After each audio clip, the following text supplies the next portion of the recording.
Recording. Hey everybody, Dan Kroll here for episode 10 of the Britt Kanawha West Hancock Athletics podcast. Just crazy to think that we're 10 episodes into this thing. My little project has turned into something pretty cool. So thanks everyone for watching.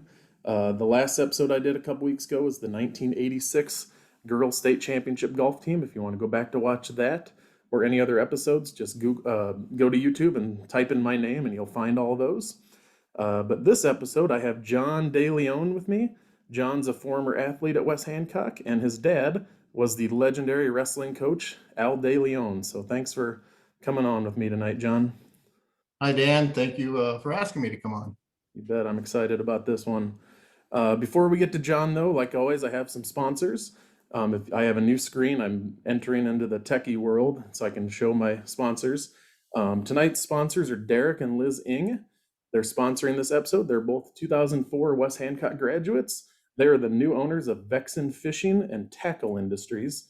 Go check them out for different fishing rods and lures for this fishing season. Go to vexen.com. That's VEXAN, as you can see on the screen, and tackleindustries.com. Thanks again to Derek and Liz. That's pretty fun because I played football with Derek. He was a very good football player and knew Liz pretty well from high school. They're jumping into a new business and they would love your support. And then just as of about 2 hours ago, I got a long-term sponsor, and that would be Ewing Funeral Homes. That'd be Michael Ewing and his wife Brianne. I have a little write-up that they just sent me a little bit ago. That would be, there we go. Sorry about that. Like I said, I've gained a long-term sponsor, Michael and Brianne Ewing of Ewing Funeral Home and Monument Company, with locations in Britt, Kanawha, Clarion, Belmont, and Dows. Mike is a 1998 graduate of West Hancock, and his family have been privileged to care for the communities of Britt and Kanawha since 1977.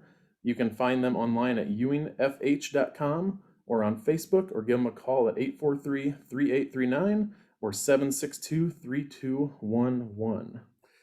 So thanks to the Ewings and to the Ings for sponsoring tonight's episode and giving to the Sanger Legacy Fund. Real quick here, we'll catch up on what's going on at West Hancock. Boys track and girls track finished up at state a couple weeks ago. The boys team qualified for the finals of the shuttle hurdle relay and placed fifth for 4 team points. That foursome included Mitchell Smith, Matthew Francis, Braden Walk, and Briar Subject. And then John, you might know a few of these names on the girls track side. At state track for the girls, Kennedy Kelly was 10th in the 400 hurdles.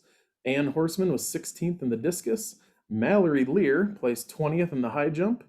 And the 4x4 team of Mallory Lear, Rachel Lear, Cameron Eccles, and Kennedy Kelly was 17th at state. Baseball started about a week or so ago. The boys' baseball team is 1-4.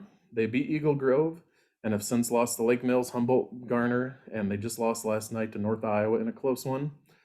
Tomorrow they go to Forest City, and then they have 4 straight home games on the 8th, 10th, 11th, and 14th against North Union, Rockford, Garrigan, and Lake Mills.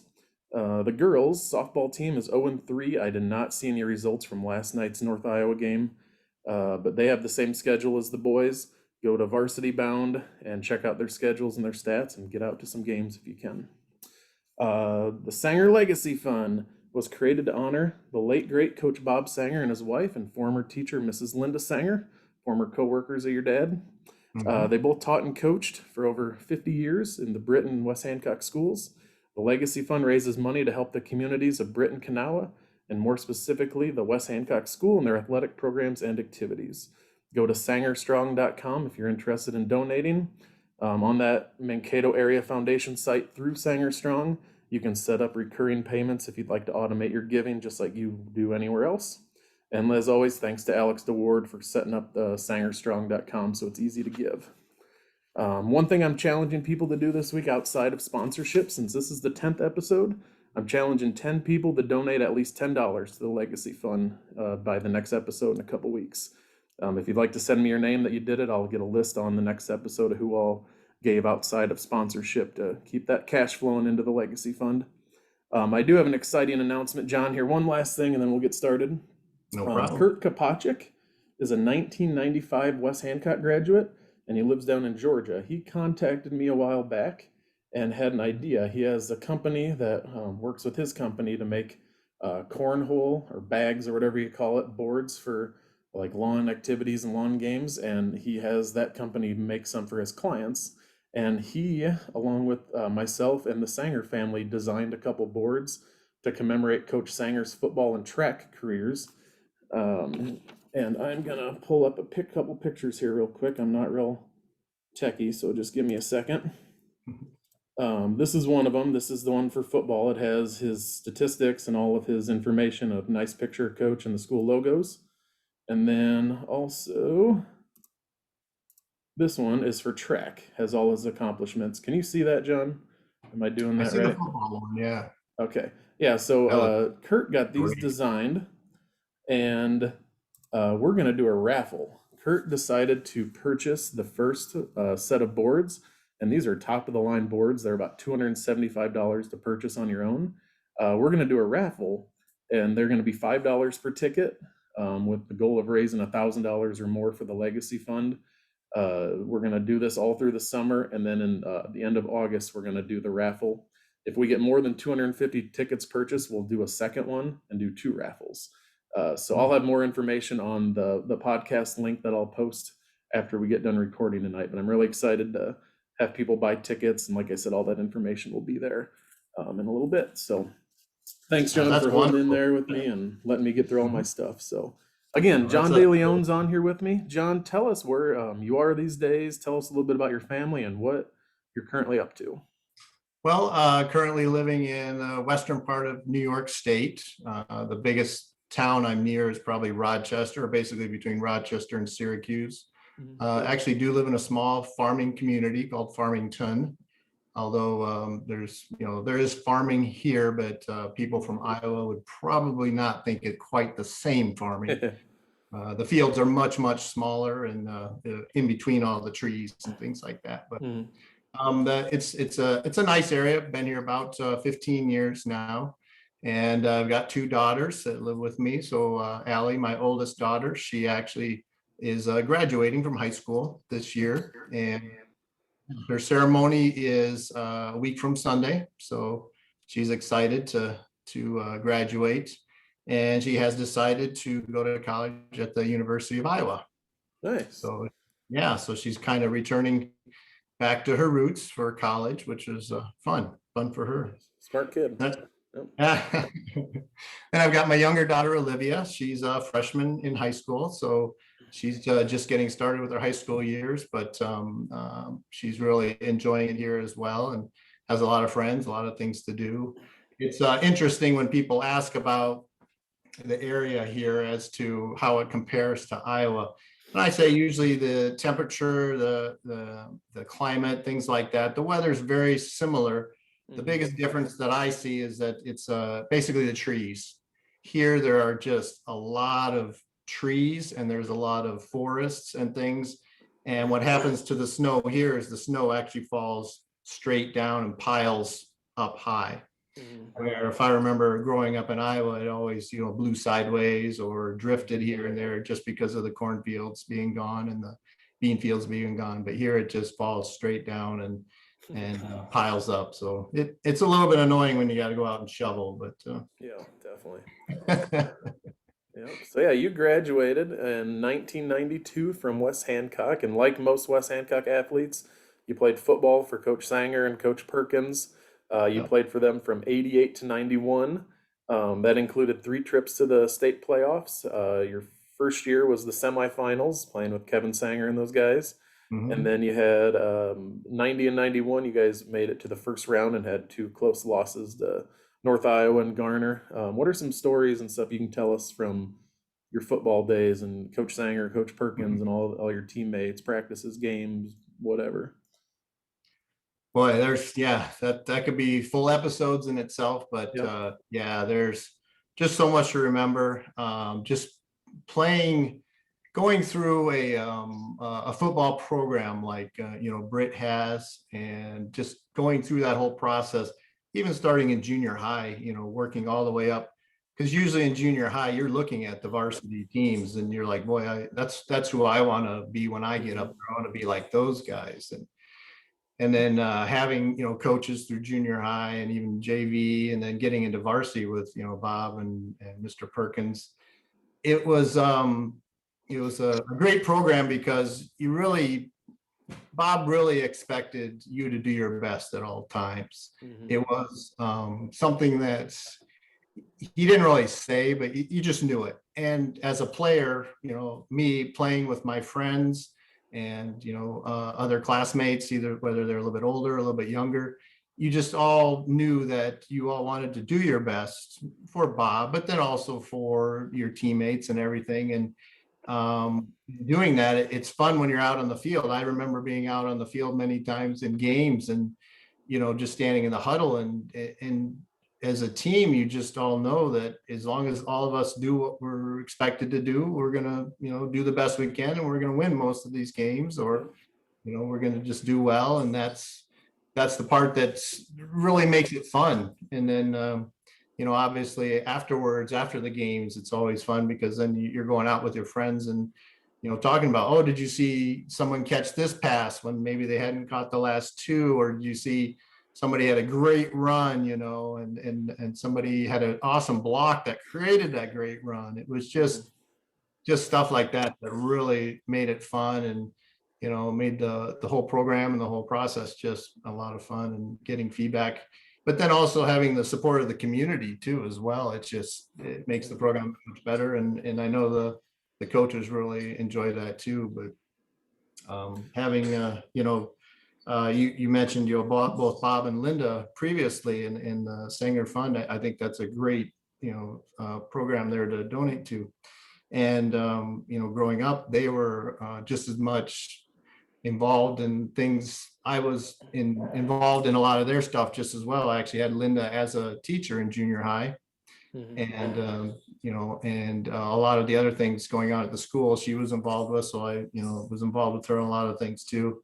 And obviously having Bob as a track coach and other coach as well. So just a lot of things. I remember one thing specifically that I did not like. Every year at the beginning of the year, there was a timed 1 mile run. Yep. And that's something I just despised every year. I was like, and no matter how much I even tried to train for it, which I don't think I ever did, I just really did not like that at all. Yep. Just, Yep. it was terrible. I'd rather walk 20 miles than run one, but I'd trained for it because I knew they'd look at last year's times and then this year's times. I'm like, yeah, I did not want that time to get worse. But Yeah, I'm glad I'm not the only one that didn't like it, but oof. I always enjoyed too when they would weigh us in and measure us for the program, and they'd always add like 10 pounds and an inch to our whatever we measured in at just to make the roster look better. So I always Yeah. remember that. Yeah, and Yeah. one thing, speaking of West Hancock football, I was just adding it up. You lost like 7 games in 4 years of varsity, and to me, the funny part is all the research I've done and all the people I've talked to. When I say what games do you remember the most of them bring up the losses. Like Mhm. we didn't lose much, so when you lost, it was a big deal. It wasn't like we were at a program that just was 500 or less. A lot of the wins don't even register in my mind, but the losses I can picture them and talking to some of the Sangers and then the Goepels I'm researching for in a couple weeks. The losses keep getting brought up, so it just shows that we were in a pretty special program. So Yeah, it definitely is. And what's nice about, I lived in a different parts of Iowa for a little while. And what's nice is when I'm talking to people from other parts of Iowa, when you mention Britt, that honestly, one of the first things that come up is, football. And then usually wrestling's right behind it, and then some other sports too. But it's just, yeah, it's very well recognized programs, which is, yeah, you're right. And, as well as a lot of people do, we are a little bit spoiled, I think, that we have those programs and we don't realize that other schools don't. So it's something that we should really definitely be proud of. yeah, we get disappointed when we lose in the quarterfinals, where most schools would be thrilled just to make the playoffs, and we're bummed about Yeah, only winning a playoff game that season. So, absolutely. yeah. How about Absolutely. baseball and track? Did you? I know you said you ran track because you had coach. Did you play baseball at all too, or how'd you do in the other sports besides wrestling and football? Yeah, so I usually I did all four sports all 4 years. So it was just something that I want to do myself to keep in shape year round. You mentioned track. Yep. Actually, my senior year, I believe it was, we did as a team, we won state as Yep. track with Bob and the other coaches. And then in baseball, we did pretty good. I remember my junior year, I think it was, as a team. I think we either won or were co-champions of the North Iowa Conference. And I think we went as far as maybe second round of districts or something like that. It was something that, the team hadn't done in a long time. And we really had a nice team put together where we were clicking really well. Mm-hmm. The thing I remember about baseball is it was almost like freshman, sophomore, junior, and then senior year. We almost had a different coach every year. So that, I think there was a same coach for 2 years, but senior year we got a different coach. So it was a little difficult to Mm-hmm. keep the program kind of going in the right direction when there was a lot of change like that. But we had fun. Again, the problem some of the things I remember about baseball that weren't fun were the 85-degree days on Yep. Saturday at 1 o'clock in the afternoon, and you're in full baseball uniform standing out in right field waiting for someone to hit the ball. Yeah. Yep, definitely. Yep, and you were at the end of Mr. Timmerman was just done probably a year or so before you got there. He was maybe the coach Yes. for a year, and then Yeah, I they think had a that couple I think we changes. had him as like or it was maybe his son for JV. And then yeah, just as we were coming into the varsity level, I think it was about the time he stepped out, I believe. Yep, Yes. take over as AD. Yep. Yep. So before we get to wrestling, just talking too about you mentioned Coach Sanger, Mrs. Sanger. Who Mhm. are some other teachers and people in the community that influenced you growing up? Boy, um, typically I like to learn, and me personally, I like to learn a little bit from everybody. All the teachers I had through high school, it's almost like from every single one, I kind of picked up something new or different that I liked that they taught me. Mhm. And then in the community too, just what was nice was having like the business people involved in some of the school activities, or sponsoring some of them, or just going uptown and going to one of the stores and just chatting with some of the owners, and they're like, oh, Mhm. we saw that that great track meet or that baseball game or something like that. Yep. It's just nice to have that community feel there, and have everybody supportive of everything. It's something that's really really really good to have. Yeah, we were all blessed with great teachers, but you guys, your generation especially, you had those teachers that were there for 35 plus years. I kind of got the end of that where a lot of them had retired or were Yeah. retiring. I still had a lot of them, but Paul's, Timmerman, Mr. G, your dad, the Sangers, Hauge, Miss Troutman. I mean, they're just Gelberg, Mr. Brum. You Yeah. guys had an all-star cast of teachers at that high school there, and obviously we had lots of We great did. elementary teachers and stuff too, and middle school teachers, but they were pretty blessed. And what was kind of interesting that maybe not a lot of people know, maybe they do, is that me being the son of one of those teachers, I heard a lot of stories about how when all those teachers started and they were young, they would always get together and do things together. Like they would Mhm. play cards or, just get together and, have parties or things like that. And of course, having him as a teacher, I'm like, you did what, Yeah, been fun to be a fly on the wall on some of those nights that they all got together. Yeah, sometimes. So let's get to wrestling here. Oh, boy. Okay.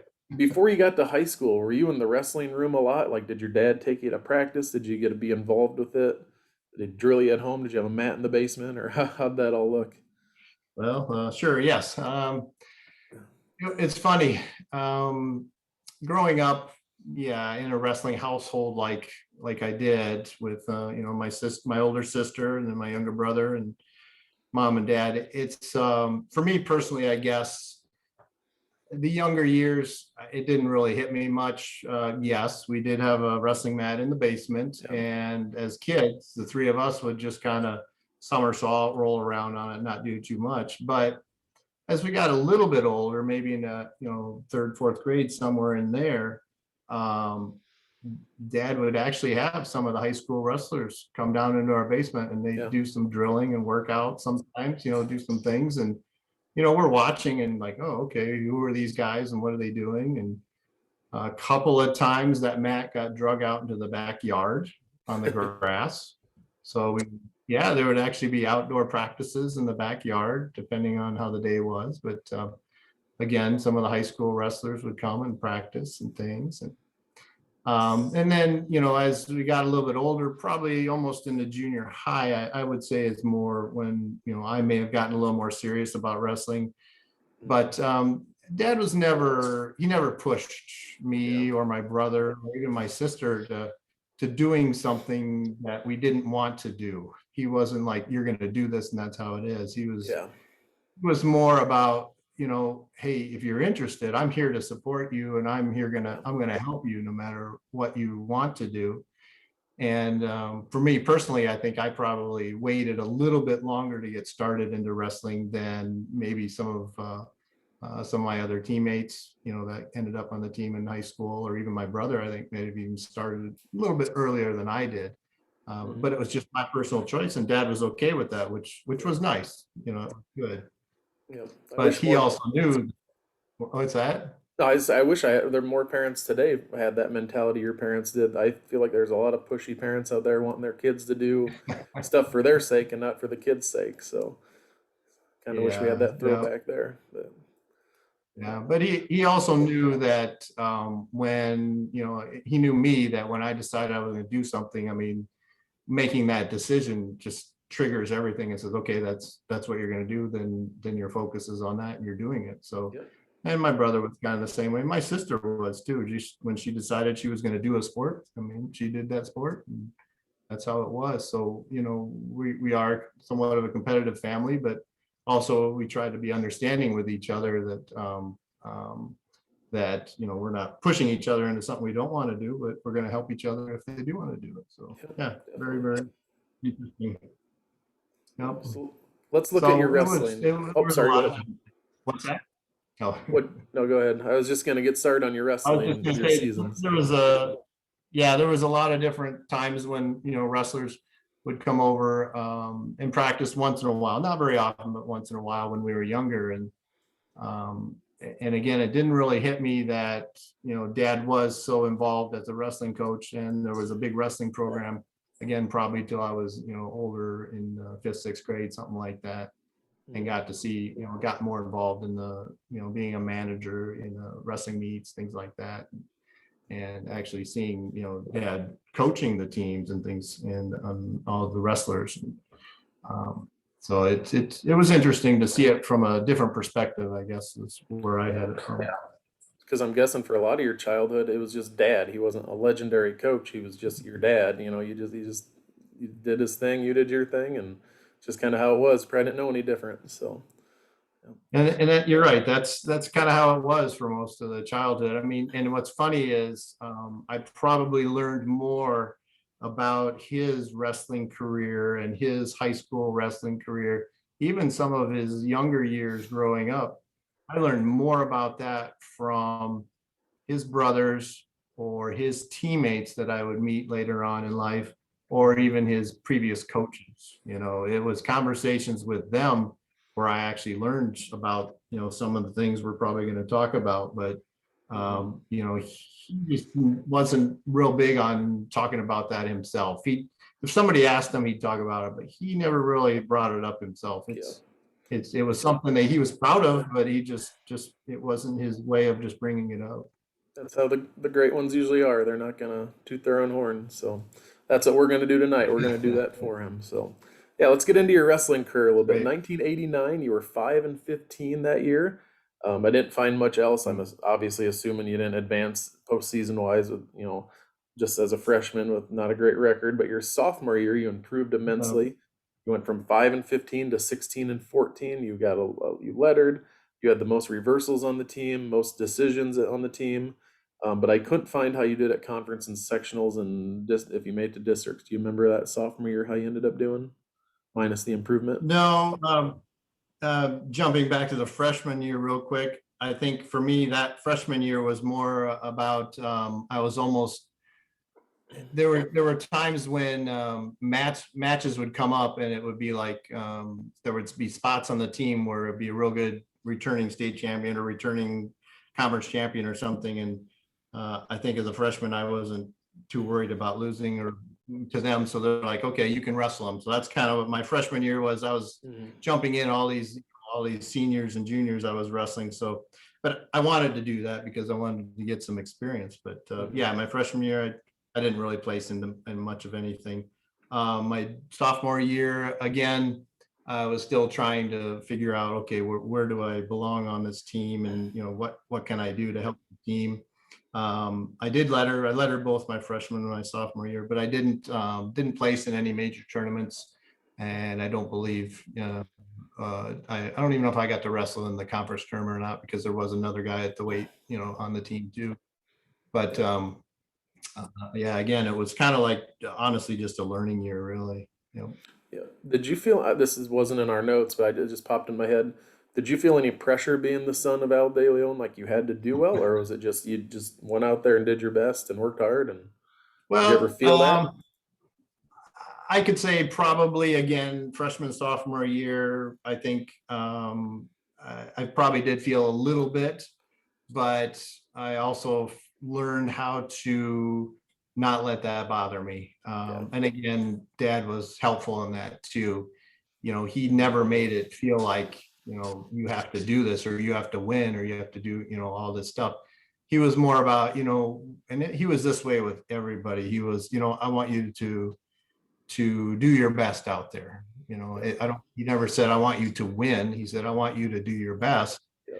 because that's what we're training for. We're training for you to do your best. And that's what a wrestling match is. It's for you, a time for you to match your wits against somebody else to see if the training you're doing is working for you, or if you need to do more training and things like that. So yeah, definitely starting out, there was a little bit, partially because everybody we'd wrestle against, Dad knew the coaches, Dad knew the assistant coaches, that he'd been coaching against them or with them or something for at least, 10, 15 years already. So they're all somewhat friends and things. And I knew some of them outside of wrestling as well too. So, it was, I knew all these people too. So it was a little bit there, but Yeah. but that was a little bit of a challenge that, yes, I had to learn was, okay, how do I put that aside and not worry about that and concentrate on what I need to do for my matches. Yep. Yep.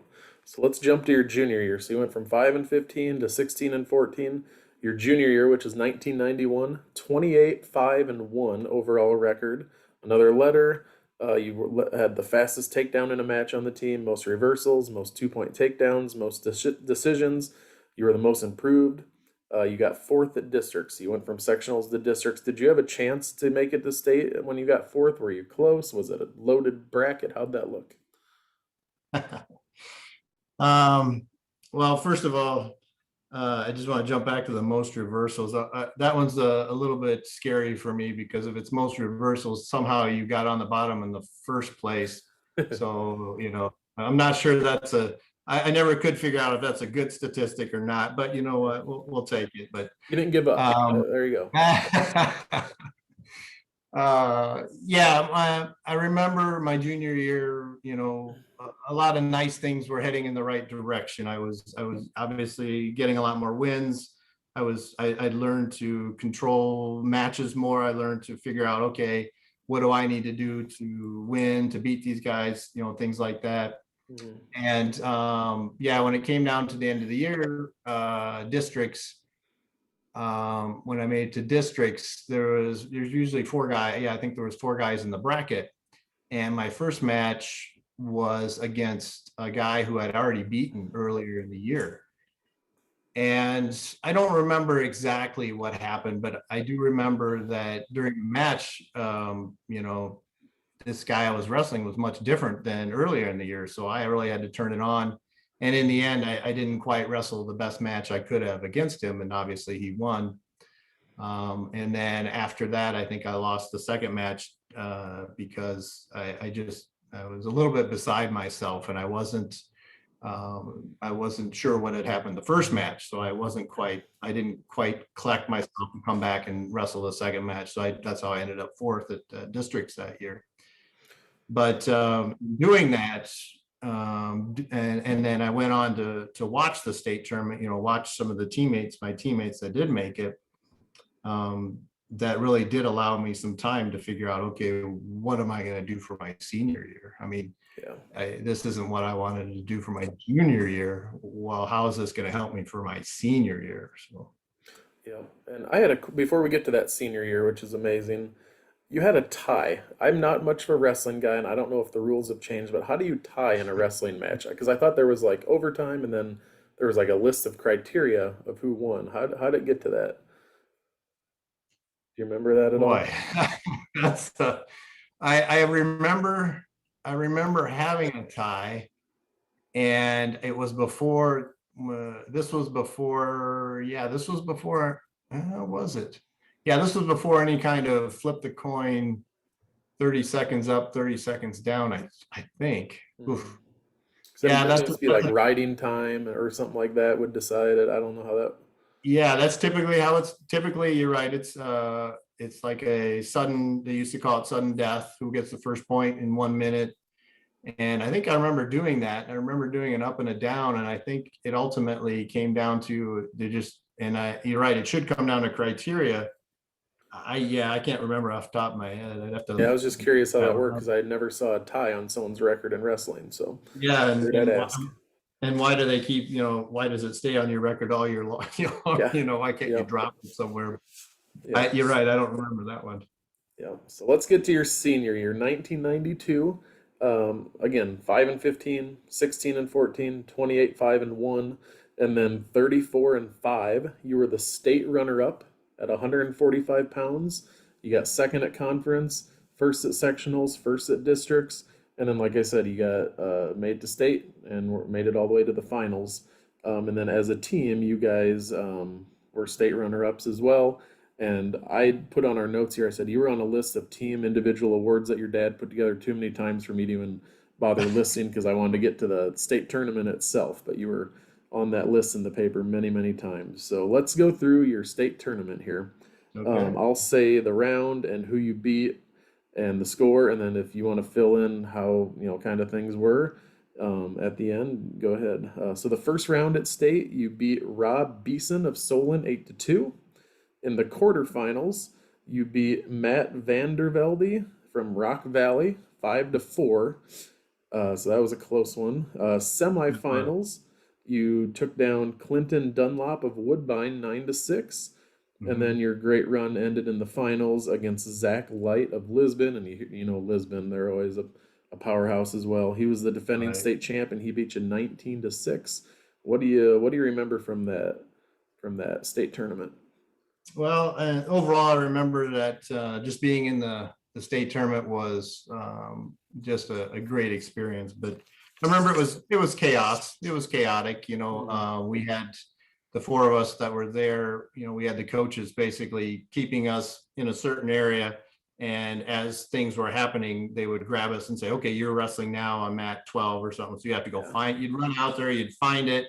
You take all your stuff off or whatever, you go out in the middle of the mat, and you're just surrounded by all these mats, you're surrounded by all the people. Just it's amazing, all the people sitting up in the Hmm. up in the chairs and everything, just looking down, and most everybody's not even watching you, they're watching all the other matches and stuff. But Hmm. you can hear when you're out there wrestling, you can hear your team or your classmates maybe came down to watch you, your friends, your family, the community that came to watch. You can definitely hear them when you're out there, which is great. But yeah, the first round, I remember the first round for me anyway was pretty much, let's get the nervousness out of your system. Just go out there and just do what you can and do your best. And it just so happens that he was somebody that I could control the whole match. I was able to wrestle my match against and ended up beating him. The second match, I do remember that one being a little bit closer, and um, just barely pulling that one out. But I do also remember, and this is just me remember being on the mat, was that I remember feeling in control of that match. It never got away from me. Even though the score was close like that, I always felt like, okay, I know where I'm at, I know what I'm doing, and I can control this match to the way I want it to, which Hmm. which is good for that one. The semifinals, though, that one's a little interesting. Again, what I remember was I think I was ahead by I think it was something like 9-4, 9-3 or something. I knew, again, it was one of those spots where I felt like, okay, I'm doing pretty good here. I feel in control. I know the time. I know where I'm at. This is going well. Let's keep it up, keep going hard. I don't remember what happened exactly, but somehow he got a cradle on me. We were rolling around or something, and he came up when I got a cradle on me. And personally, I feel pretty good when people get cradles on me. I've got a little defense that I use, that I kind of flip them over, and usually I end up on top. Something happened here where he ended up on top and I was on my back in a cradle, and there was only like maybe 30 seconds left. And I can hear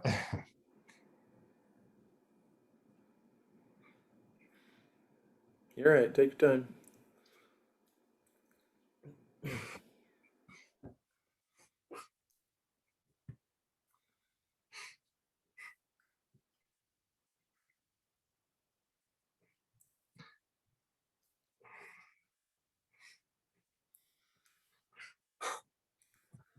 You're right.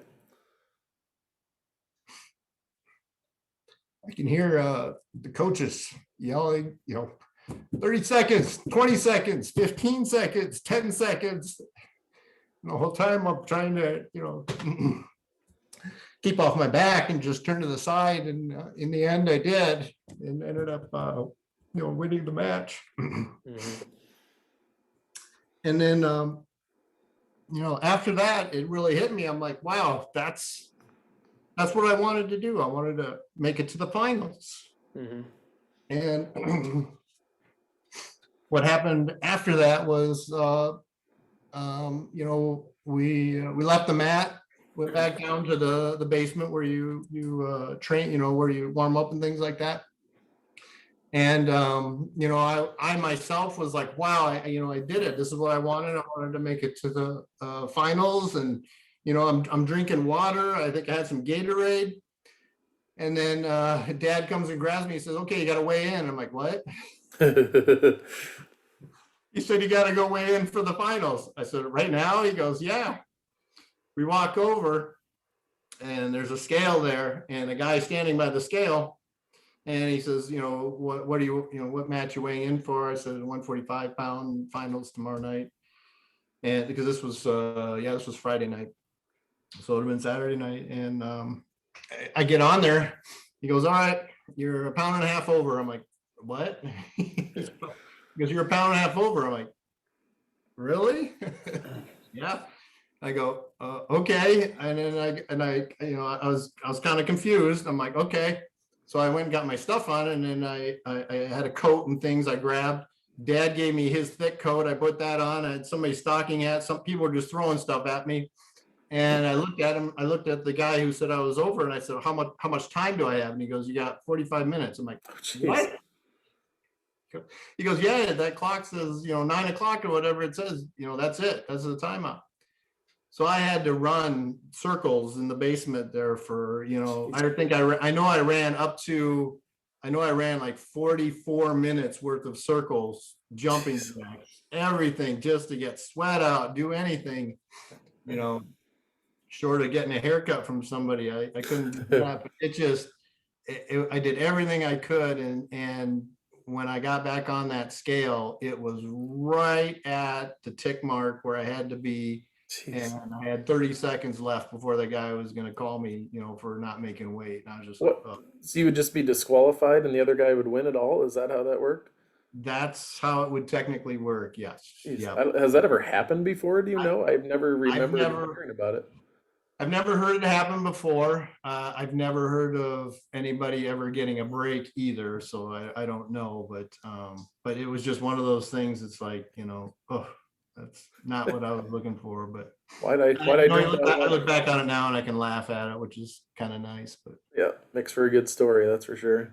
it Yeah. does. It does. But yeah, and then And then obviously on Saturday night being in the, the parade of, they call it the parade of champions, that's something that I'd always watched on TV growing up or looked up to. So that was fun. It was also fun to do it with, the other three guys, Ricky and Carrie and Chad Trulson, to have them there as well and participate in it. It's just makes it that much more fun.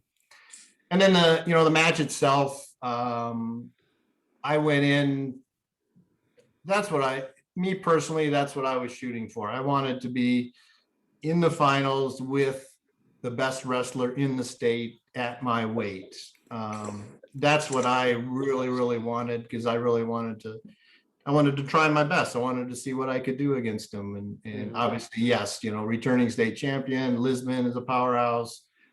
He's obviously got two older brothers that were state returning, they were state champions in their own rights. I think one of them was a 3, one of them may have been a 4, if I remember right. But so a real good wrestling family too. So and to remember much about that match, I just remember, going all out and doing everything I could to do what I could. And I remember it was a match that it obviously didn't go the way I wanted it to go, but again, you got to make changes and do what you can. So it's what I wanted, and to me anyway, I thought it was a good way to end the year, definitely. Yep, and you made a pretty select list of guys who were either state champs or state runner-ups at Britt or West Hancock. I mean, there's 50, 60 guys on that list total, and you're one of them. So that's a pretty cool accongomplishment. So did you? Yeah, what was fun about, appreciate that, and what was fun about again having my teammates there is Ricky was kind of the calm one, because he had gone the year before. He qualified the year before. In fact, he got second the year before, if I remember right. So he was kind of the teammate that was, okay, I was here last year. I'm calm this year. I know how it all works. This is how, he was the calm one. Kerry Meyer, he was, his outlook on things was just so interesting. He was not afraid of anything, and his philosophy was he was going to win. And it was catchy, you catch that from your teammates. It's like, I got to borrow some of that. Just think you're going to win, which was good. And then Chad Trulson just wrestling back to, I think he ended up 4th, I think is where he ended up, but just going through the wrestlebacks and coming back that far was great to hear. And we actually heard that. The coaches told us that right before we were going out to our final matches. So that was a big motivator there too. So it was fun, definitely fun to have them around and do that. Yep. You want to talk about some Brit guys right there, especially Chad Trulson. He's 100% all Brit. Him and I actually got to be pretty good friends when I was doing the record book, and we talked Brit a lot. So they're good, and Rick as well with all the Sanger stuff. So did you go on to wrestle in college? Where'd you end up after high school? I did. I actually went to Iowa State. I made a decision myself personally that wherever I went to college, I was slightly, I call it slightly, I was recruited by a couple of D2 colleges and a couple of D1s, at least I was on the recruiting list and they had been talking to me a little bit. But I made a personal decision myself that whatever I was going to do, my studies were going to come first. Yeah. That's why I chose Iowa State, because of their engineering school. That's something I wanted to do. But then I think going back to the finals match, and again, yes, I wanted to be a state champion, but I also wanted to win that state champion. I didn't ever want it to be ever given to me in any way. But I think not winning that state championship may have even tipped the scales a little bit for my decision to go ahead and give a shot at wrestling in college. So that I did decide, okay, yes, I'm gonna try and wrestle in college at Iowa State. At that time, Jim Givens was the coach, and I thought I was going to go and wrestle for him. But at some point there, they made a change, and he decided to retire. And Bobby Douglas came in as the head coach. And so I went on my recruiting trip to Iowa State. I actually talked with him a little bit. And obviously he was from Arizona, so he didn't know a lot of the recruits, but we had a good talk, and I told him, I'm willing to walk on, and, I wanted to go through the program and give it my best. And he was excited about that. So yeah, I wrestled at Iowa State. I was a 4-year letter winner, which that was something that was one of my goals. I wanted to at least be a 4-year letter winner. And I did qualify for nationals my senior year as a wild card, Mhm. and actually went, I think I went 2-2 at nationals. So made it through to the 4th round, and lost out to one of the other guys. But I think it was 2 rounds for being an All-American, something like that. But Mhm. just the experience of doing that and the whole college wrestling experience, made a lot of friends, and just a great experience overall, and something that I'm glad I did. Good. It was fun. Fun. Yeah, cool, cool. Are you still in touch with anybody from Britt currently? I know your sister lives there, but I mean like high school friends and teachers and stuff. Have you kept up? We do, and it more happens when I go, yeah, when I travel back to Britt for maybe a hobo days, or for a niece's graduation, or somebody's wedding or something like that. Yeah. Fun to, yes, run into, classmates, or even, excuse me, either other people that maybe were a grade above or grade below me, because a lot of people are still there. And a lot of times, so yeah, I keep up with them.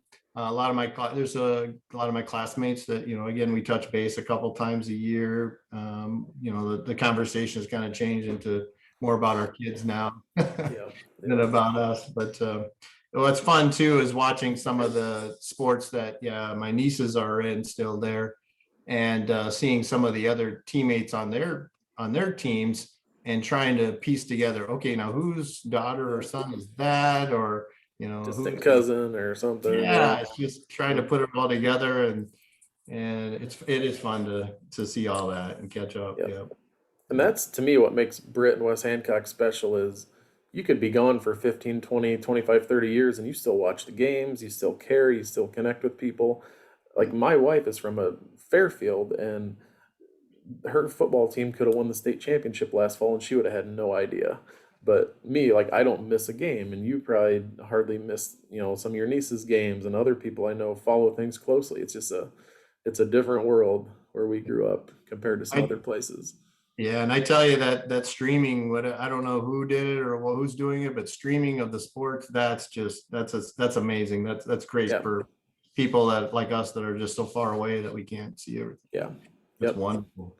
Yep. That's my Friday nights in the fall and most winter nights too. I love to watch them. So, all right. Yeah. So we're gonna get to focusing on your dad here. I wanted to do this episode with you to really pay tribute to your dad because he was obviously a great wrestling coach, a great teacher. Mhm. Unfortunately, I never had him. He retired before I got there. But he was one of, like I said, dozens of great teachers and coaches that you guys had from before me, or I had as well. And again, you have all of our condolences for his passing this last winter. I didn't know your dad real well. I just had a couple interactions with him growing up.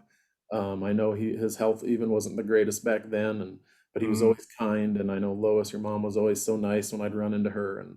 And so I just really wanted to honor your dad um, for just the great guy and the legend he was. So I have a little write up here that I'm going to read just to give people some background if they're watching this and they're like, oh, I didn't even know that about Coach DeLeon. This just gives some good information. So Sure. here we go. My turn to talk for a while. Al DeLeon was born in San Antonio, Texas, April 28th, 1938, to Joseph and Margarita DeLeon. His mother died when he was young, leaving his father with the responsibility of caring for him and 9 siblings. So your grandpa Mhm. was a saint, it sounds like. In the 1940s, Al's father moved his family to southern Minnesota, where Al attended country school and then Blue Earth High School. Graduating in 1958, during his high school years, he participated in sports, but he excelled in wrestling and became a 3-time state champion. After high school, he attended Minnesota State University, which used to be Mankato State College, was a 2-time All-American. He was fourth in 1961 and second in 1962 at the NCAA wrestling tournament for Division One. In the Mhm. fall of 1962, he was hired to coach wrestling and teach Spanish at the high school in Britt. He was married to your mother, Lois, in 1966. We're actually a month from today away from would have been their anniversary. Yeah. They were married in Tyler, Minnesota. They made their home obviously in Britt, where Al was teaching and coaching. He was an assistant coach for 1 year and then head coach for 31. During that time, he had 29 state individual champions, 3 team championships, and 7 runner-ups. Then he later coached at Waldorf University. He's authored a wrestling book, which I looked on Amazon the other day. It shows up, but it's not in stock currently, but I thought it was cool that it was on Amazon. He's in the Hall of Fame, and he was the 1971 Coach of the Year in Iowa. He and your mom were members of the First Lutheran Church. He was on the church council, Bible study. They like to travel to Mexico, go to all places in the U.S. And one thing I do remember from your dad, I did get a chance to have his homemade salsa long time ago, but I remember that was a big deal to finally get my hands on some of that. Just he Yep. loved being around wrestling, helping at camps, and his faith was also very important to him as well. Um, he was a devoted husband, father, and grandfather, and found ways to show love to his family. So, like I said, I just had a few brief interactions with your dad. I knew your mom a little bit better over the years. I think she'd come into my parents' pizza restaurant and stuff and get stuff. And I never, growing up, really grasped how successful he really was until after the fact when I started really getting into the historical stuff. But obviously, I knew him a little bit and respected him a lot. So, the part that interested me was his upbringing, the part that he had 9 siblings and his dad was a single dad. Do you remember hearing a lot of stories from your dad about his childhood? He would tell us little bits and pieces. Again, he wasn't real forthcoming on a lot of that. Sometimes we'd have to ask him a little bit. And again, sometimes we talk to his, our aunts and uncles a little bit more and get a little more information on it. But yeah, he would share some different things about. Sometimes it'd be some of the fun things he would do with his brothers and sisters. Sometimes it would be some of the struggles they would have to go through. He did talk a lot about how his dad would make sure that everybody was doing their fair share for the family. If you had to work, you had to work. If you had to go to school, you're going to school. There wasn't much time to really mess around and do different things. But and living in a small community like that, I know there was a lot of farm work that he was involved with.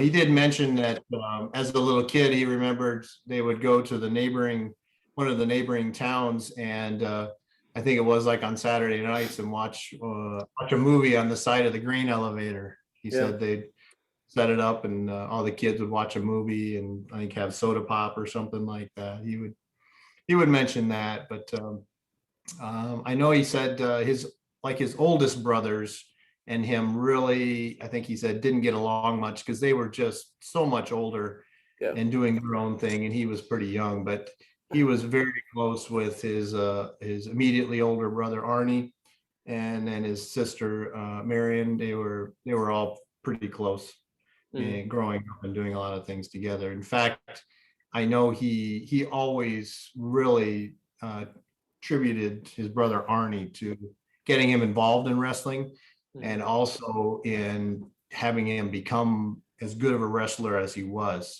He always said his brother Arnie was better than he was, and that's what made him good. So Mhm.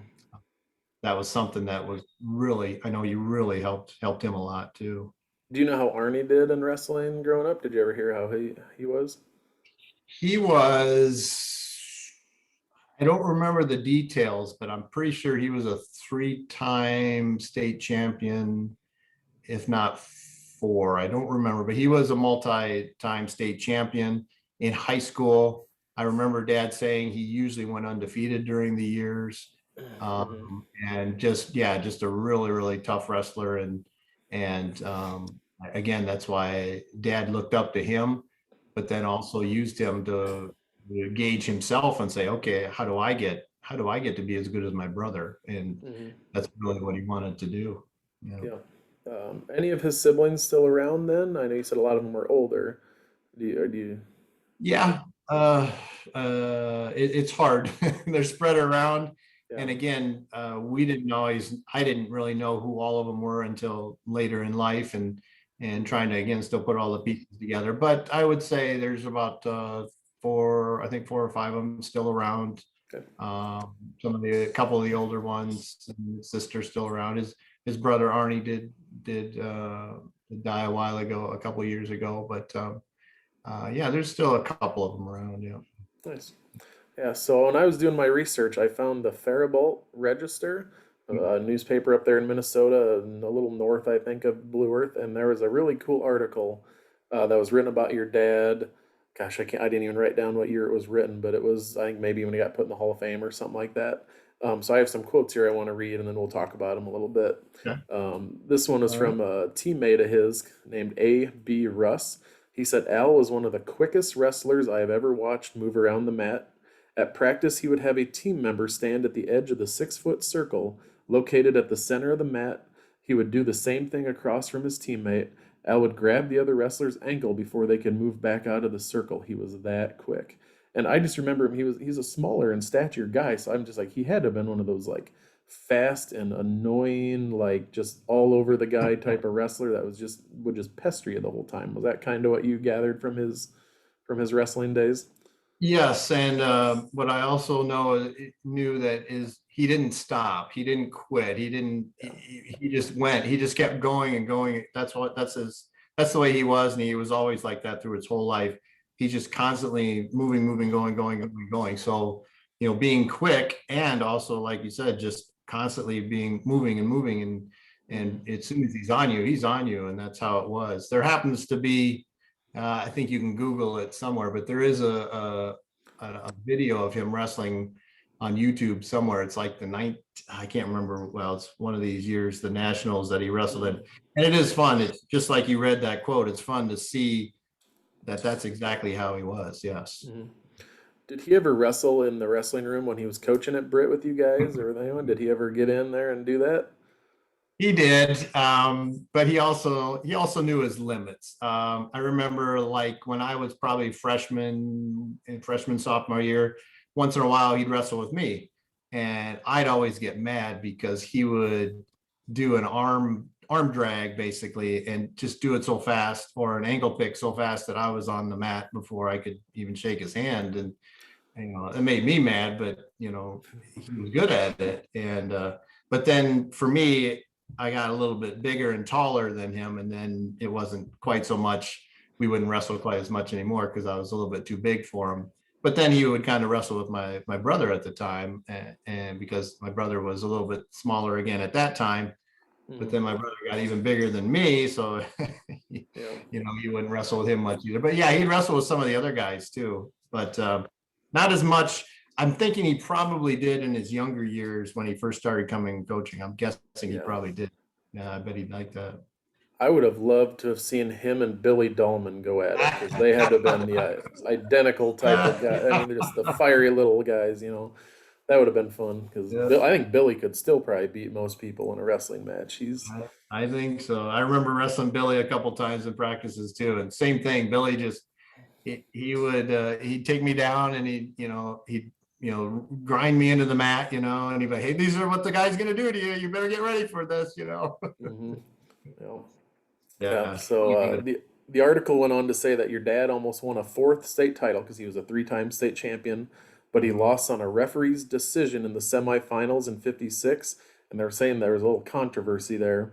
But then he came back and won another championship, and then actually Gary Olson, another teammate, added he actually qualified for the state tournament a fifth time. He qualified as an eighth grader, but his family was poor and he did not go. Did you ever hear anything about that story at all? It's funny that I did hear that story, but it wasn't really until probably like, at least not the details, probably till like maybe 3, 4 years ago, something like that. I do remember him saying, he almost was, he could have been a more time state champion, but I never really asked him what happened. But it was about 3, 4 years ago, I think, that at least I heard the details, and those details like that. And yeah, I think, he was, something a decision that had to be made by his family, and he was not happy about it, but it was what it was, and, he couldn't do much about it. So, yeah. Yeah, my question is, wouldn't the school be the one providing the finances to get their wrestlers to the state tournament? Like, why did that come down to the family? I'm not sure how that would look back in the day. I mean, a little different Well, times, but again, yeah, you're right. I don't know the details, and I don't know if it's possible the school had everything arranged and maybe his father had something to say about it. I don't know if there was a family issue that might have had been taken care of, and he was required to stay home and help or something. Yeah, I didn't get all the full details, and he didn't share, but yeah, I don't know for sure. yeah, that's crazy. Yeah, I mean, he Yeah. technically could have been a five-time state champion if you really think about it. He should have won the fourth possibly, and then that, who knows, as an eighth grader. I mean, he might have been too young or inexperienced, but he could have had a chance. Right. That would have been nuts. So yeah, Yeah, so that'd be nice. his career in Britt, like I said, 1 year as an assistant, and I believe on that assistant season they won the state championship or was within the year of that. And then he became the head coach for 31 years. He wrote a book in Mm. 1981 called High School Techniques and Skills. Did you ever read that book, or did they have a copy of that at home? I've got a couple of copies. I'm actually in it in a family photo in the beginning, which Yeah. it was a long time ago. But I remember when they were he was putting the book together, and they were taking the photographs of the different moves in our basement, on the mat in the basement. And then in the book, they go through all the different sequences and stuff. So I do remember when he was putting it together. And that book too is actually, he was real proud of that because he would take that to, during the summer, he would do a lot of wrestling camps, Mhm. and he would travel to different parts of the country and put on, join other wrestling camps as one of the clinicians. And Michigan, University of Michigan was one where he would go and be one of the clinicians. And what was fun about that was, he had the book, and, he was interested in selling the book to kids that would be willing to buy it. But he was more interested in the fact that, if they didn't have the full amount of money, he would, bargain with them a little bit. Okay, what do you have? Okay, Yeah. here's your book. But it's funny that watching him in that atmosphere as a clinician at those camps with all these kids, he'd have like 25, 30 kids on his mat, and he'd be showing them things. And he was just such an advocate for wrestling. He wasn't interested in making a lot of money or this or that. He wanted to make sure that the kids were learning and having fun with it. And it was funny too, the more camps that I actually went with him to, I started seeing not only kids coming to his mat, I would see other coaches coming to his mat, taking notes and watching him, and I'm just like, well, what are you guys doing? And they're like, well, your dad's Al De Leon. I want to learn what he knows. I'm like, oh, okay. I didn't Like, know he knew anything more than anybody else, but yeah. it, Again, a it was, moment where he was and his these coaches, dad. Yep. that's what it was. And these coaches were from like Illinois and New York and Pennsylvania and Ohio. And I'm just like, okay, well, I guess if you want. And they'd buy his book, and take it back, and then they'd incorporate it into their programs. And I remember a couple of guys like years later coming back and saying, I took your dad's book and instructions and incorporated it into our program, and we're now one of the number one teams in our area, and going to state Nice. continuously. So it's nice to hear that kind of stuff, and that's really what he enjoyed hearing Yeah. about. That's what he loved.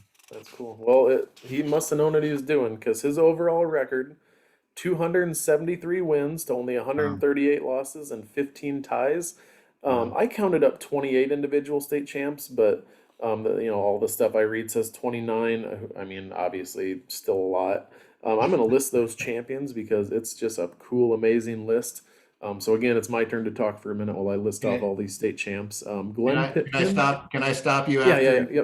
Yep. after you read the third one? I'll stop you just for a second. The third one. Okay. After you read the third one. So Glenn Pitkin when he was an assistant in 63, Dave Grant in 66, John Hagen in 69. Is that the one you want me to stop at? Yeah, if you would stop for just a second. So my name is John David, and my middle name is from Dave Grant. First name is from John Hay. Oh, nice. Yeah, that's neat. I never knew that. Yeah, that's something that So that's something that was kind of cool. Yeah, guys, that must have meant a lot to your parents, that's for sure. Yeah, Yep. that's neat. Yep. So Keep going here. Cliff Howlett in 69, John Hagen again in 70, Dwayne Don in 70, John Hagen again in 71, Jeff Stevenson in 71, Cliff Howlett in 71, Brent Hagen in 72, Jeff Stevenson 72, Bruce Gaken in 72, Brent Hagen 73, Mark Stevenson 73, Dave Howlett 73, Mark Stevenson 74, Brent Hagen 75, Duane Cook 75, Mark Stevenson 75, Duane Cook in 76, Jeff Kelly in 84 and 85, Mike Kelly 86, Don Finch 86, Ron Finch 87, Don Finch 87, Pat Kelly in 87 and 88. And then, like I said earlier, there's up to 30 state runner-ups as well, and several of those guys are on that list. You're on the list. Rick Sanger, some of those guys. I looked for a lot of those guys. It was just hard to look through Britt News Tribune articles and find them all. But that's a pretty crazy list. And then what you included on your namesake is that's pretty neat. So just goes to show how successful your dad was, and to go with all those individual state champs and runner-ups, 3 state championships, 7 runner-ups, 3 times they were third place, and 1 time they were fourth place. So if they weren't winning a championship, they were top 4, probably top 10 consistently every year. Just yeah, I still get people that, like you were saying earlier, you hear Britt, you think wrestling, Yeah. and I'm pretty proud too. Mark Sanger's a friend of mine, and he's done a fantastic job bringing the program back to a very respectable place in the state right now. So yeah, what else can you say about the program your dad put together?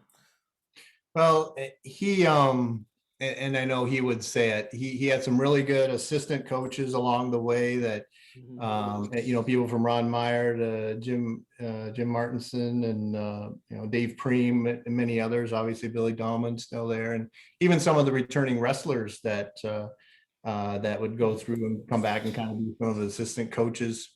So he always was very proud of having assistants there that would help him. Um, he also knew that none of this would be possible without the community's help.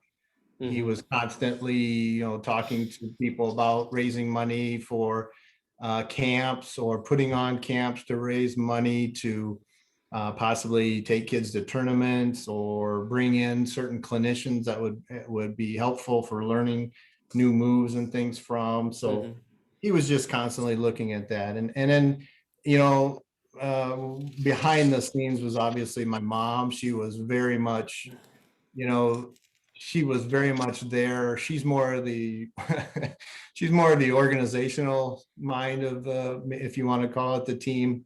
He was pretty much the let's go do this, go, go, go, go, go. And she was more of the, well, let's plan a little bit at least. Let's make sure we get this done or that done. And you know, tournaments and things like that. She would help make sure that things were in order and state tournaments and things. Okay, you got everything planned. Is this right? Is that right? Type stuff. But so, and he knows, she was just as much of a help with all that as anybody else. So, Yep. he's just, and he always likes to talk about the families from Britt, that the sort of wrestling families and just the community that helps out. So it's nice when all that can come together and it's something I think the whole community can pretty much, hang their hat on, definitely. Yep. This just popped in my head. Which one of the Finch or Kelly boys was the heavyweight who won a couple titles? I can't remember which one it was because my dad would always talk about him. Was it? Well, Pat was, I think he won it one. I know he won it once at like, I want to say 89, 80, 185 pounds, something like that. And then I believe his second time he won it, I believe it was at heavyweight. Okay, so that would be him because my dad always told the story of he was the smallest heavyweight. Yes. But he said usually in a wrestling match, they blow the whistle and you kind of circle each other, then you headlock each other. He said this guy would just like storm at the other guy, grab him and throw him down. And he goes, that was Brit wrestling to a degree. Those guys were just mean and nasty. And then I look at your dad and he was a small, calm, friendly guy. And it's just cool to think back to how he got those guys to the level they got to. So one of my questions was like, I know obviously technique was there because he wrote a book, but like motivation, I always heard about like these relaxing tapes that he would play. And I'm sure he had the respect of everyone where they didn't want to fail him. Kind of like with Coach Sanger, you wanted to do well. What made him so successful, do you think? Yeah, you definitely hit it on the head there.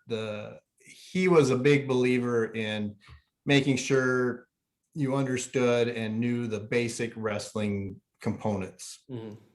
the basic moves, the basic techniques. And every practice you started out, the first half hour of practice was reviewing and doing the basic moves Hmm. to where you could do them in your sleep. I mean, that was his idea. And then, yes, to build on that, he was big into nutrition. He wanted to make sure everybody at least understood what nutrition you needed to be a high level athlete, if you want to call it that, and what things to stay away from, at least during the season, if you really wanted to be successful. And then he also was a big believer in motivation and relaxation, like you said. Yes, there would be sometimes after practice when we would do what was called as relaxation drill, and usually going through that type of drill, by the end of after you're done with the drill, half the team's asleep, and we have to go wake everybody up. But yes, that was a technique that he really believed in.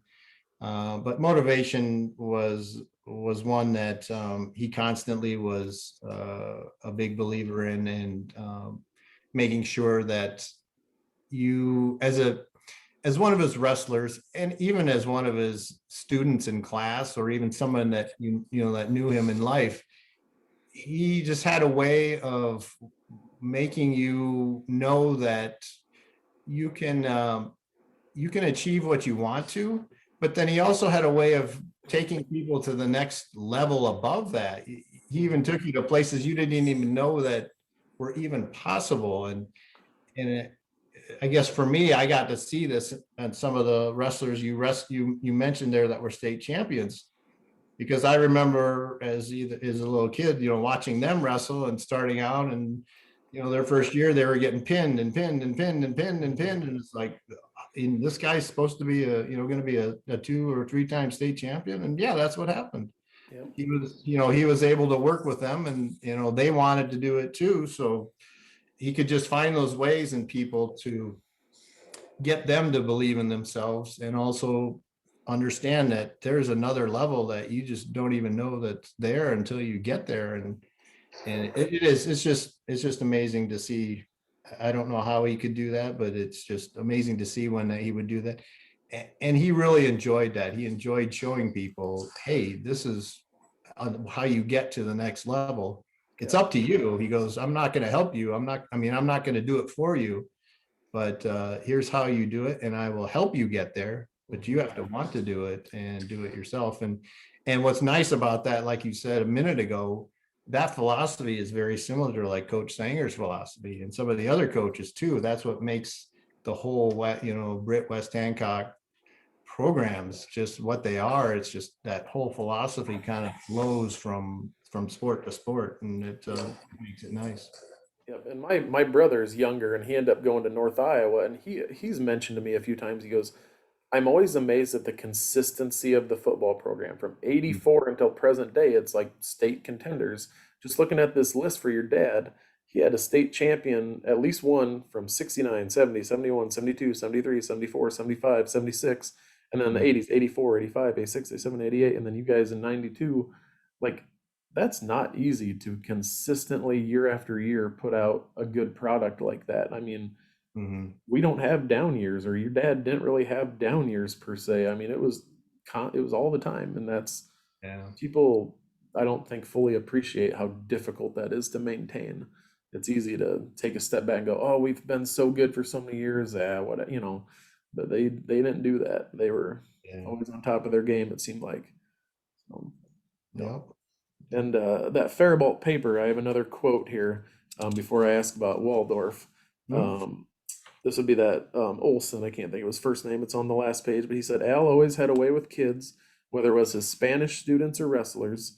He was so nice, so personable, and had a way of encouraging them, which produced excellent results. Kind of like you said, that motivation and that just the way he went about things, and just handled himself. That leads to success. Doing your best. It's not about winning. It's doing your best, which leads to winning. So. Yeah. Did he have a lot of offers to go elsewhere? I know we're going to talk in a minute here. He coached at Waldorf. Did you ever hear about like, hey, this 4A high school wanted to kind of lure him away from small town Britt to be their coach? Um, I do know he was pretty adamant, pretty serious about after my brother Justin graduated from high school. He was pretty sure. I can't remember if he did one more year after that or if it was that same year. I can't remember for sure, but he was pretty adamant that, that was going to be when he was ready to hand over the reins at the high school level to whoever, was going to go next.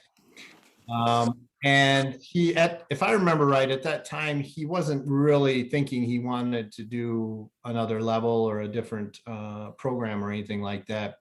But yes, there were a couple of, I don't remember any high schools per se. I remember maybe a couple of colleges, at least talking with him a little bit to see if he was interested. And yeah, there were a couple that, contacted him and said, hey, we'd really like to at least talk to you and see what you want. So he's willing to talk to him. Yeah. Yeah, and knowing your dad, like you said earlier, he didn't talk about himself much. He very easily could have had a lot of offers, but never told anybody. He doesn't probably going around, yelling from the rooftops that he's gotten offered by this school and that school. So, Right. yep, Yeah. Yeah. yep. And we're getting ready to wrap this up here. By the way, how was he at Waldorf? He was just there for a couple years. Did he have any success there? Did he kind of turn things around for the next guy? Yeah, he did actually.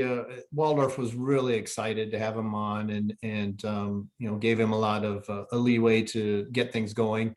Um, he enjoyed it. He liked it. He had some really good kids that did end up winning some titles for, I can't remember what level Waldorf is at, NAIA or something like that. I can't remember for sure, but yes, he had a couple of champions that won, and yeah, he had some kids that went through the program that he was really proud of. They did really well.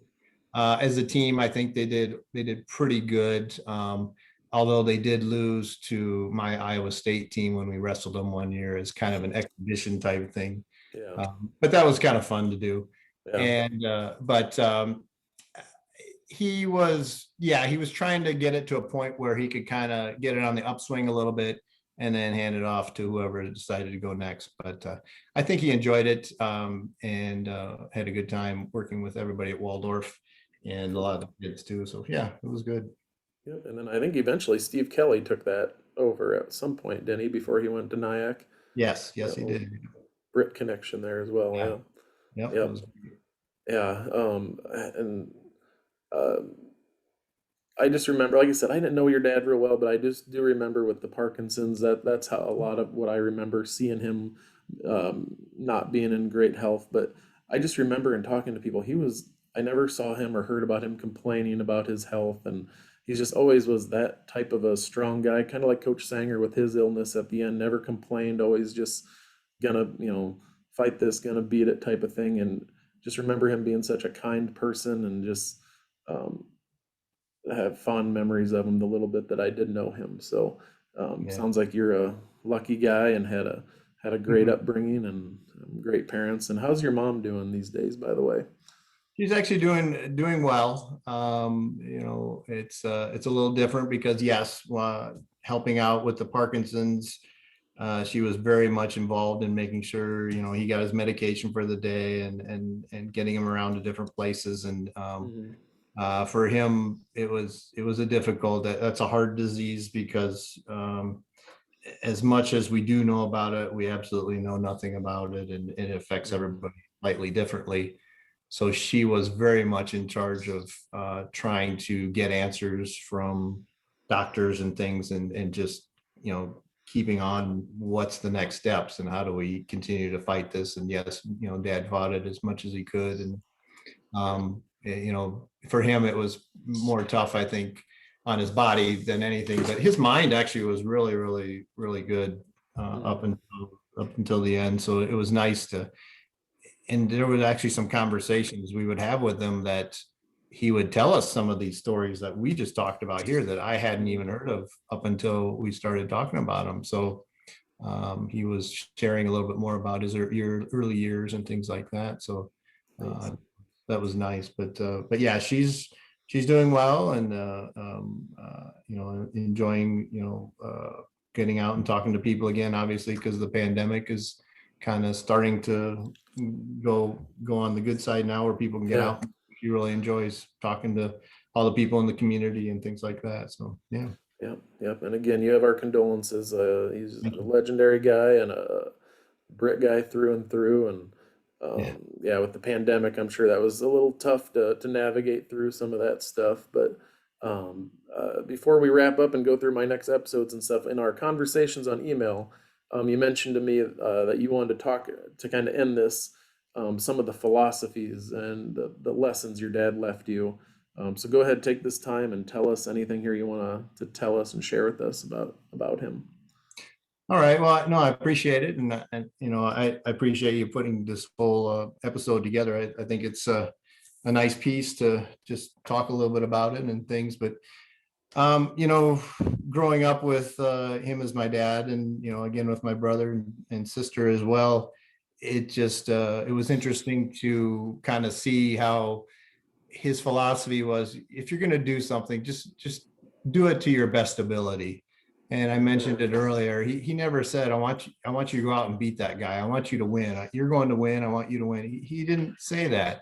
He said, I want you to go out there. I want you to do your best.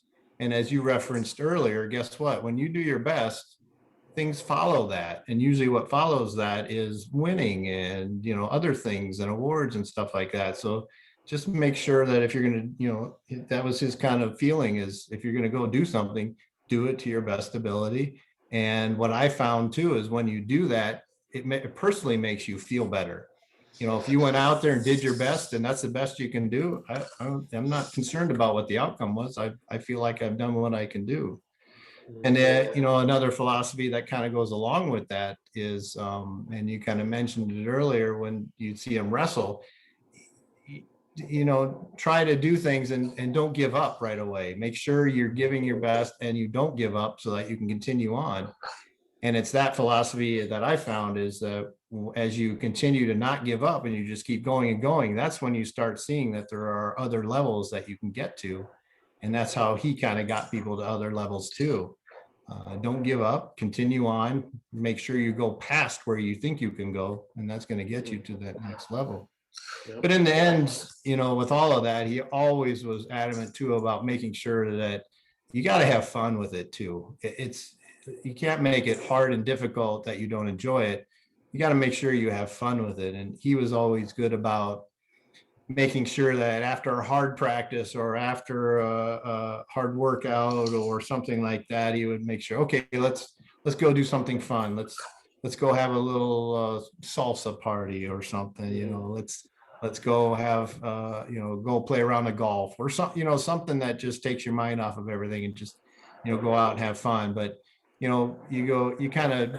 I've learned that if you kind of group those things together, they're really nice philosophies to kind of put towards. It doesn't even have to be sports. It can be school, it can be life, it can be just something to kind of work in. So those are things that I always like to share with people, and then hopefully they can use them in their lives, one or two of them, or if not, that's perfectly fine too. But good things to think about, and definitely appreciate you having me on here, and it was fun talking about all this and bringing back some good memories. Yeah, it's a good time. So yeah, thank you. Hold on just a second here. Sure. Next up, I have the next 16 episodes already lined up. Next, in a couple weeks, Stacey and Seth Goepel. They're both current football coaches at West Hancock, former players. They bleed West Hancock red. Seth was a manager when I played, and he was a good friend of my little brother's. And Coach Goepel was one of my coaches. After that, I have Nate Schreur, the 1980 girls state championship basketball team. One of your teammates, Chad Trulson, former coach Chuck Buseman, the football coach before Coach Sanger, Russ King, a teammate of mine, Aaron Rasmussen, and then the weekly leading up to the first football game, I'm going to have the 25-year reunion of the 96 state championship football team. And then Rod Barkema, a former Kanawha coach, Ann Hagen, super fan, Brent Hagen, who was on the list there, Jason Harle, Duane Cook was on the list we talked about earlier. And then I have three new that I have just lined up in the last week.